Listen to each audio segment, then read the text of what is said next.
up the lakes really calm today so we can be out here. This is the exact opposite of what Lake Superior can look like.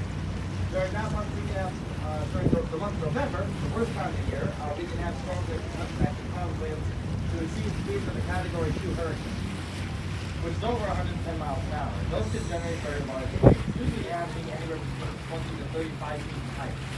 Although they think they're bigger than that, the largest wave recorded on this lake was back in 1972. We know around 21 times the wave up to 43. Sağlam bir meseledir. Mesela bu uçan full rock to get.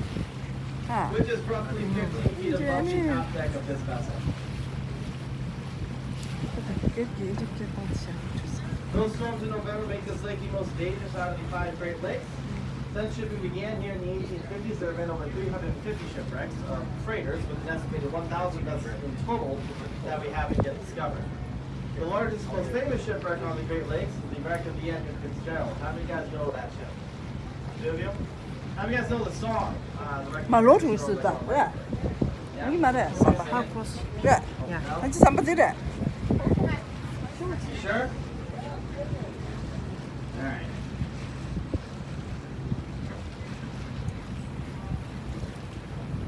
The Edmund Fitzgerald was a 740-foot long freighter that sank on November 10th of 1975. And during its program, produced 80-mile-an-hour winds and roughly 20 to 25-foot high waves on average. Sinking at about 7:15 p.m. that night, the Fitzgerald unfortunately took all 29 crew members down with her, and she currently lies under 530 feet of water, 15 miles northeast of Whitefish Point on the other side of this lake. She's actually laying just inside the Canadian border. Whether it happened that the surface or on the vessel's way down to the bottom of the lake, it broke in half, and the stern section now lies upside down about 180 feet away from the bow.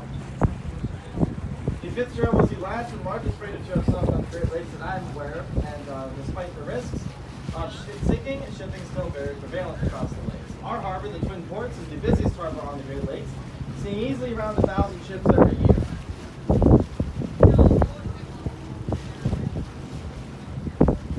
That's not 1,000 individual ships, by the way. There's about 150 freighters that operate permanently on the Great Lakes, and then about another 50 or so freighters coming from the ocean. So around 200, maybe 250 freighters are operating on the Great Lakes at any given point. Most are arriving into this harbor. At least most of the U.S. ones are arriving into this harbor between half a dozen and a dozen times a year. 10% of this harbor shipping industry goes to international trade in the form of ocean freighters, or salties, as we've nicknamed them. There is a salty in the harbor today, so we'll be seeing what a ship like that looks like.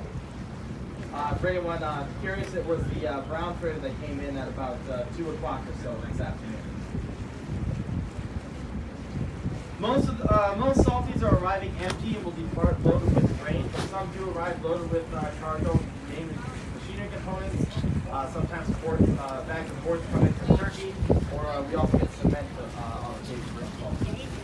The remaining 90% of our shipping industry goes to Lakers, like the one that just came into the harbor.